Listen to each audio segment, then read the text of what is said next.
It's just wonderful to be here with all of you, and isn't this conference a blessing to our lives? Every speaker has been so excellent. I especially appreciate Margaret Byfield and the Hages from Nevada. I was engaged with that. And also A.J. Richardson involved with the Bundys. I'm very much involved with them over the years in preserving the right to our lands. Phyllis Schlafly is my hero. Phyllis Schlafly was like my second mother. She taught me so much and everything. I used to listen to her speeches over and over. Phyllis began opposing an Article 5 constitutional convention decades and decades ago. She understood the incredible threat that it will be. This issue has often torn apart conservatives and Republicans.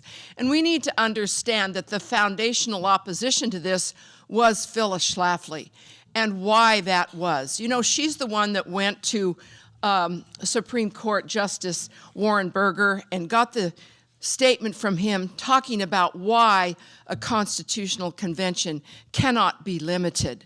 Now, when you talk to the people from Convention of States, which are the most active people promoting this, it's really a stealth attack on our Constitution. They tell you it's going to be limited. What is Article 5 and how can it be limited? Article 5 is the way that we amend the Constitution. There's two ways. One is that we have the U.S. Congress proposes an amendment, and then it goes out to the states for ratification. The other way that has never happened is that the states ask Congress to call a constitutional convention. They have to have 34 states, so they've never been able to reach that level of being able to do it. So what are they doing now in order to get a constitutional convention? Well, the Convention of States, as part of their resolution, has the statement that they want to limit the jurisdiction of the federal government, the power and jurisdiction. Now, if I recall, I think that was the reason we had the Constitution in the first place, was to limit the power and jurisdiction of the federal government. They will also tell you that we have to do this in order to rein in the federal government. But if the federal government is ignoring the Constitution right now, how are more amendments going to rein in the federal government? The fact of the matter is that Convention of States, in their pocket guide, suggests dozens and dozens of amendments, from energy to education, to healthcare, to term limits for the Supreme Court. They have dozens of amendments which they've suggested. They in no way want to limit it. Even Mark Levin has a book that suggests 11 amendments, and the governor of Texas has 9 amendments, so everybody has their own agenda about how they're going to change our Constitution. You know who else has an agenda? California has an agenda. The governor of California does. Do you know what they passed last year? An Article 5 Constitutional Convention to destroy the Second Amendment. Now, Phyllis always understood that an Article 5 convention was a threat to our Second Amendment, but California, in their, proved it last year. What it would do was it would limit acquisition, possession, public carry, and use by individuals. Does that sound like they're protecting the Second Amendment? Oh no, it doesn't infringe on the Second Amendment. The whole thing just guts the Second Amendment. They have universal background checks. They prohibit anybody under 21 from having a gun. And then a minimum waiting period and a prohibition on the sale, loan, transfer, or of assault weapons. Of course, that's AR-15s by any individual person. Now, this is one of the most important things you need to know, because California will have the most votes at a constitutional convention. They'll have 54 votes. Why do we figure that? Now, Convention of States will tell you the lie that every state will have 1 vote. Do you think California or New York or Texas or anybody's going to put up with that idea? Of course, we know that the U.S. Senate passed bills that laid out an example of what we would have and how they would choose our delegates, and that was that it would be based on the Electoral College, which, by the way, is under terrible threat at a constitutional convention. One of the last vestiges that's saving our country from complete takeover by the left is what? The Electoral College. They were based on that, so each state would have a number of delegates based on the number of congressmen, the number of senators that they have in their state. This gives smaller states a little bit of an advantage. But last year I spent 3 months working. I wasn't actually physically there. I was online every day for Idaho. I live in Nevada, trying to defeat 3 different Article 5s. So California would get 54 votes and Idaho would get 4. Does that sound like someplace you want to put your rights in jeopardy? Can you imagine what would happen at a constitutional convention when the gavel goes down and they make the rules? One of the things we can be assured of, they're always telling us we need a balanced budget amendment. This is one of the first things that they promoted all during the 80s and the 90s. And Eagle Forum was responsible for many of the states that rescinded that later on. In fact, we rescinded in about 16 states. What would happen? Do you know that Idaho, 41% of their state budget comes from the federal government? It's even higher in Wyoming. It's 56%. The lowest state is Connecticut, and they receive 31% of their state budget from the federal government. This is because we destroyed federalism by the 16th Amendment, income tax, and the 17th Amendment, which made the direct election of senators. So what do we have now?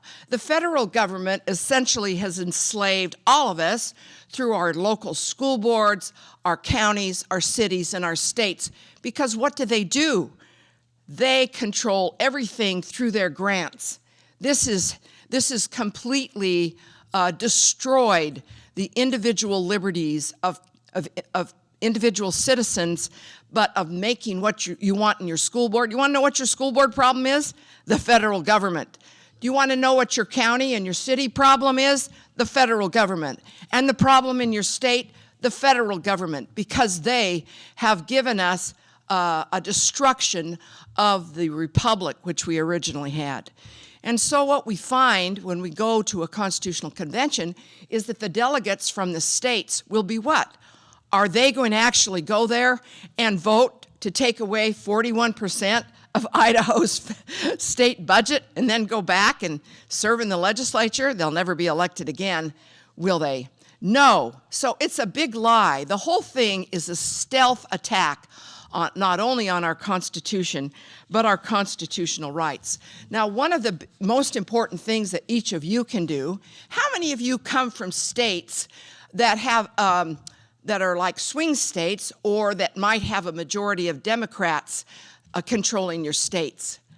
Okay, not very many of you. That's nice.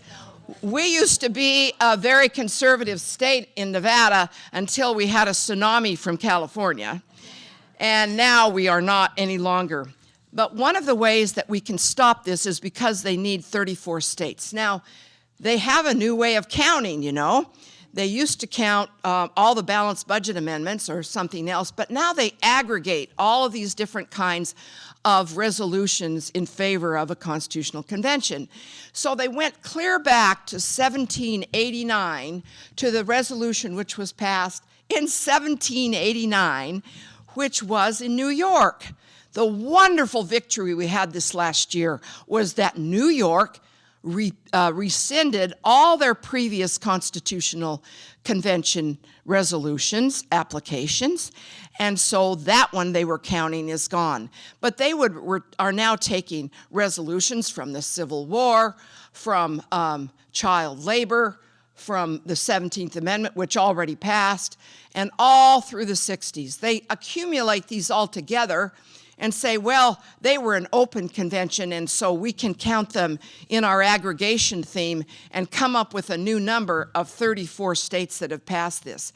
The reason they do this is because they've never, ever, ever been able to achieve the number of 34 in order to call it devastating, and they'll never call it a constitutional convention. They want you to think it's some kind of a controlled and limited convention, which of course it will not be. They've never been able to achieve the number of 34. So they have a new way of counting, kind of like, you know, some of our schools do now. A new way of counting that doesn't add up. So we have to be very concerned about that. Now, one of the strategies for stopping this, of course, is rescission. And that's one of the most important things you can do. 12 states have now rescinded all previous Article 5 constitutional conventions. 2 of those that were under attack for having done that this last year and this next year will be Idaho and Montana. And the reason is because they have more Republicans there. Now, I hate to tell you that our greatest friends on this issue are not the Republicans. The National Republican Committee did, in 2012, pass a resolution opposing Article 5s, and that still stands. And we have a copy of it, I believe, on our Eagle Forum website. But those we have been able to work with to rescind in these different states are almost all Democrats. Can you imagine they got something right? Now, this may concern you because I know my friends, if I tell them that they have to work with Republicans, they feel a little uncomfortable about that. Oh, I mean, excuse me, Democrats. Thank you, Ann.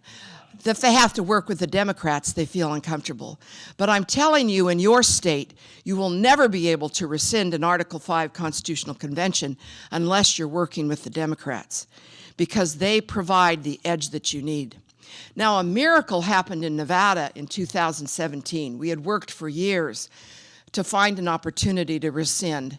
I found the most liberal Democrat in my state, and I got the national people I work with from the Democrat side to ask him to be the sponsor of our vote, of our bill to rescind.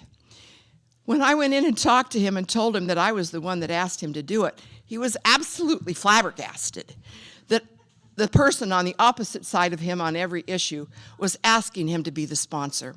But he was so thrilled about it that he asked me to be on the dais with him when he testified against it. And it was all over Twitter. Oh my gosh, look at those 2 people on the same dais together. They couldn't believe it. It was mind-blowing. But you have to open your minds if you're going to think about defeating this. Now, last year we had an incredible victory in Idaho, and every day I worked towards that goal. Years ago when we were opposing the Conference of States, I said to Phyllis, is it all right if I work on opposing the Conference of States? She said, Janine, we can't defeat it. The National Governors Association, all of these national organizations are in favor of it. And there's just no way we can defeat it. I said, Phyllis, is it okay if I try? So Phyllis said yes. And she, of course, helped me in a magnificent way. And so we were able, after just 14 states promoted the Conference of States, to stop it. But that's what it was in Idaho. They fully expected everything to pass, all 3 Article 5s, a convention of states, a balanced budget, and a term limits. They expected them all to pass. Convention of States had spent incredible amount of money in Idaho supporting Republican groups, supporting Republican candidates, supporting every organization they could find. In Montana, they got in trouble for violating the election laws up there for the way they were spending. So it was a pretty foregone conclusion that Idaho was going to pass an Article 5 constitutional convention. Probably all 3. So I guess I must like impossible causes. But I started working on Idaho, and there were such wonderful people there. We didn't have many resources with regards to Eagle Forum, but Liz, who does a lot of our electronics in Eagle Forum, helped me when I would write an alert for Idaho. And I started contacting everybody I could find. Dorothy Moon, who was the Republican chairman, was very helpful. And Tammy Nichols, Senator Tammy Nichols, who was an Eagle, was very helpful in the state Senate and gave me internal information that helped me to know who to target. One of the things I did was try to collect different groups, because we can't win this on our own.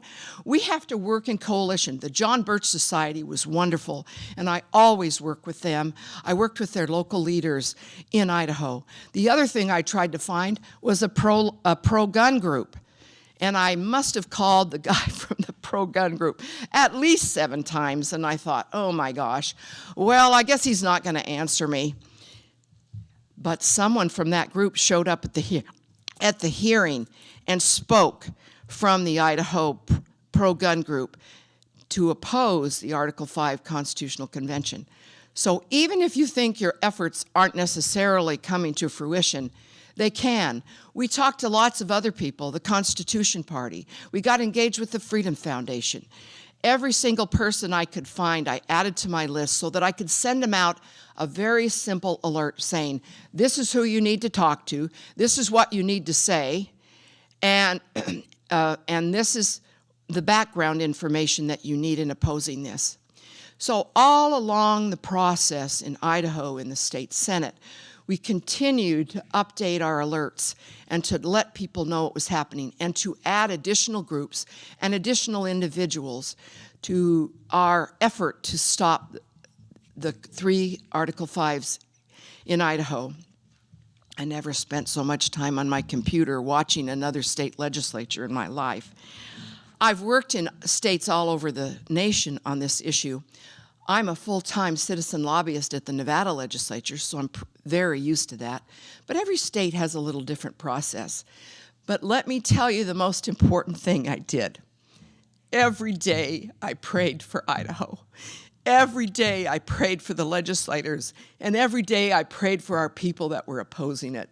And every day I prayed the Lord would direct my actions, that I might be able to be of assistance in what we were trying to do.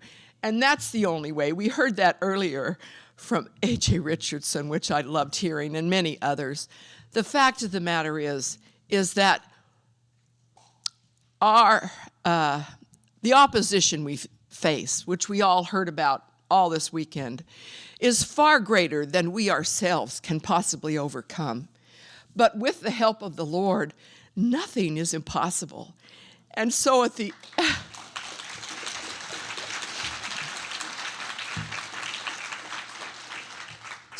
end of the legislature, on the very last day, all 3 of the Article 5s just didn't get a vote. They just died right there. And I was in my house cheering. Now, I tell you this story so that you know you can do it in your state. And not just on this issue, but we have to defeat this. This is the stealth way they've moved through the Republicans, moved through conservatives, telling them that this is the way to save our country. Do you want to be in a convention with California and Governor Newsom and New York? Do you want to be there with every blue state having all those delegates there? Do you think the conservatives are going to be the only ones at a convention? Of course not. Can you imagine that we would have anybody there like George Washington or James Madison at a constitutional convention? Of course not. And those that would go would be very questionable. Do you think they'll be the conservatives from your state legislature? Or would they be the rhinos? I asked about my legislature about which person there, which Republican would be willing to oppose some of these grants coming down to the federal government that have enslaved us. I found one Republican senator that was willing to do that because what? They all have their hands out to the federal government. They've been completely co-opted.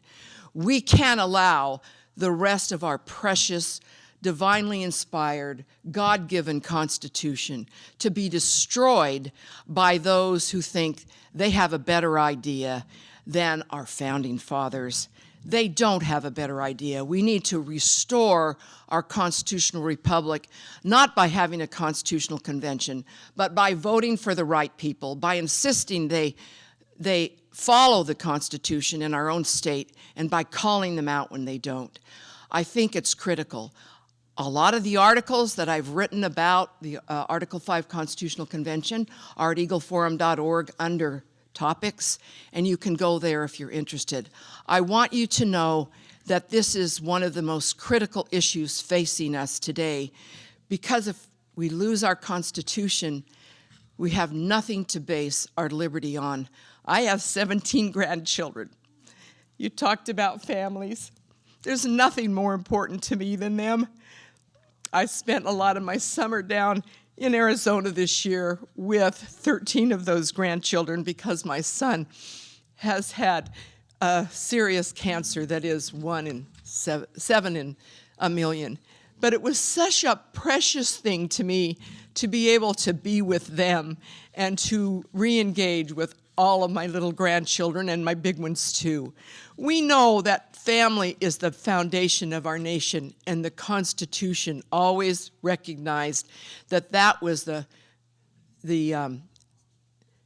states would control any family law, not the federal government. So we are about to lose everything we hold dear if these people, in finding a new way to count, in finding a way to get us to a constitutional convention where the media will hold sway and we will lose all we hold dear. I believe that Phyllis Schlafly was a miracle. She was a miracle in my life. She was a miracle in all of our lives in protecting the family and the future. I started with her on E.R.A. when I was 21, and my life has been so much more worthwhile because of Phyllis's efforts, and I honor her on her 100th birthday.